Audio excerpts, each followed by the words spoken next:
Well, hey guys, I hope everybody is doing well today. I have quite a different style video for you. I am painting the concrete floor of my greenhouse, and you're getting a little bit of a teaser right now. The greenhouse build video should be next for you.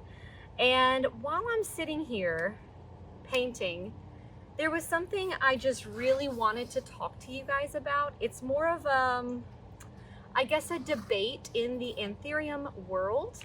I have a very strong opinion, and so do others. And so I thought I would kind of open it up for discussion within the community here on my channel, and of course, share my own opinion on the subject. So recently a post went up, and I just want to start off by saying that I have respect for everybody's right to their own opinion. And whatever I say today is not intending to bash anyone who may have the opinion that differs from mine. I'm not going to include names, especially not the name of the person who made this post, because I do think that they are a seller within the anthurium community, and this shouldn't affect at all their reputability within the community as a grower or a seller, but they just posted an opinion that I very strongly disagree with. And it is one of those subjective kind of situations where, you know, there's not really a right or a wrong, and it's okay for people to have different thoughts and ideas. I'll go ahead and I'll put the post up on the screen for you now and read what it says. It says, lineage matters. How do you keep track? In the anthurium world, a plant isn't just a pretty leaf, it's an anthurium story. Every collector, breeder, and caretaker it passes through is a chapter in that anthurium story, and keeping track of that history is just as important as the anthurium itself. So there's definitely an entire school of thought around this anthurium lineage, anthurium story, where a plant has come from, whose hands it's passed through. And I gotta say that I completely disagree with almost everything mentioned in that post. I would say that there are a few possible exceptions to my disagreement. If you're purchasing something and you are paying the price of a pure species or a clone of something, you want to know the person you're buying it from is reputable enough to give you the peace of mind as the buyer that when you drop those hundreds of dollars, you are actually getting what you want to get. That you're not getting ripped off, that you're not getting scammed, and that you're not getting lied to. And for that purpose, probably exclusively, I would concede that it can be important to know who the plant came from. Let's travel back in time a bit to when the true Delta Force was so exclusive, very highly sought after, and the only ones in circulation were clones produced by vegetative cuttings, and you wanted to make sure that you were getting the real Delta Force. There was only one of them out in the world, and it originated at Ree Gardens. If you were going to be paying, dang, I think at the time it could have been tens of thousands of dollars.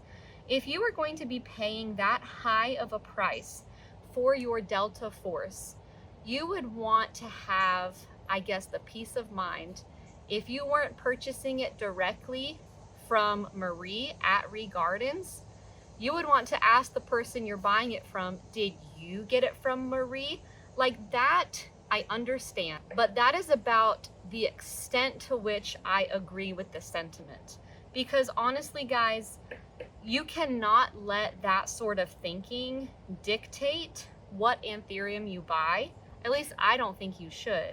If you're buying a plant just because it came from some person with some name, and that is more important to you than like the plant itself, I feel like you might be in the wrong hobby. Because ultimately, guys, it all comes back to this fact: they're plants. Plants. I don't know if we need that reminder or not. They grow outdoors. You can find them in nature. They do not have any intrinsic worth on their own, aside from the worth we attribute to them because we want them as a consumer. And I think that there can be a huge danger in the whole lineage culture where we start attributing value to a plant simply because of who it came from. And if you're going to attribute value to a plant, I think that's the wrong reason. Give it value because it's beautiful. Give it value because it's rare. Give it value because people are asking for it, not because it came from so-and-so at so-and-so place. Sure, maybe there's a few names that really do deserve, I guess, the fame. I think of Rory Antelock, who has done so much study in nature in collecting and naming some of these species we wouldn't know of otherwise. Carla Black herself, after whom Carla Blackier is named. Sure, if you tell me that you have a plant from Carla Black herself, that's going to earn some of my respect. But if I can say this with love, I think that the rest of us want to be famous like that. I mean, who doesn't? I think it's human nature to kind of want to pursue some degree of fame, but I kind of think that that fame really needs to be earned naturally. And Joe Blow in his garage, pollinating his anthurium and creating crosses, doesn't get that type of clout just because he wants to. And I think that this can become very dangerous if we really allow the whole lineage thing to become that important, because I've seen it evolve into a really nasty thing where an individual, a grower, a collector, they have a plant that they love. They bought it under a certain name, and there's really no reason to question the ID of their plant, but there's those in the community who would say, well, what's the lineage?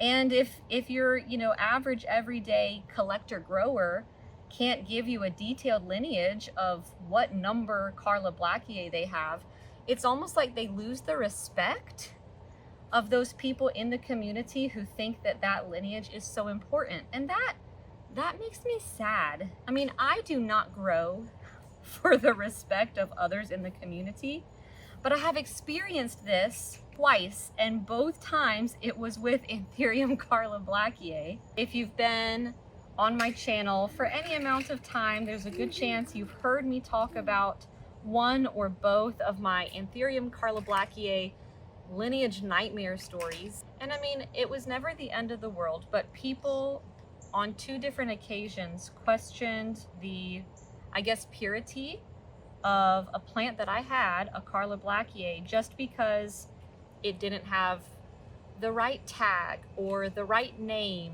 or the person it came from couldn't remember which plant was the mother plant and they just weren't sure. And it wasn't the end of the world, but it was just annoying as somebody who purely grows plants because of the plants themselves. I guess what it boils down to, and the main point I'm trying to make, is that is a plant worth something because of who it came from? Or is the plant worth something because of what it is or what it looks like?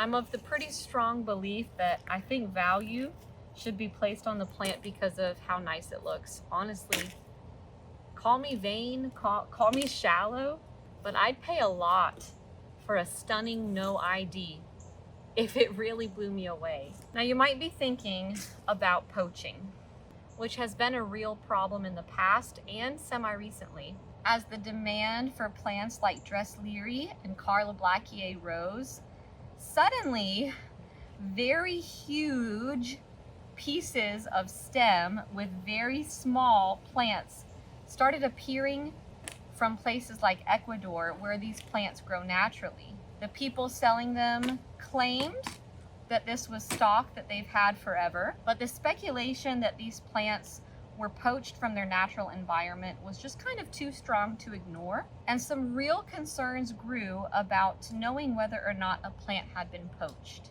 because we don't want to support that. We don't want to buy poached plants and encourage the poachers to keep doing what they're doing. And if you have a concern that a plant you're interested in may have been poached, then by all means inquire. Ask your seller where the plant came from. Ultimately, I think it comes down to whether or not you take their word for it. They could say it came from a reputable source. They could be lying, or they could be telling the truth, but they just don't have any way to prove it. I just feel like overall, I've seen a lot of nastiness in the community about topics like this. A lot of people treating plants like designer bags, calling people out for having fakes. And I just wonder, what's the purpose of that? What's the point?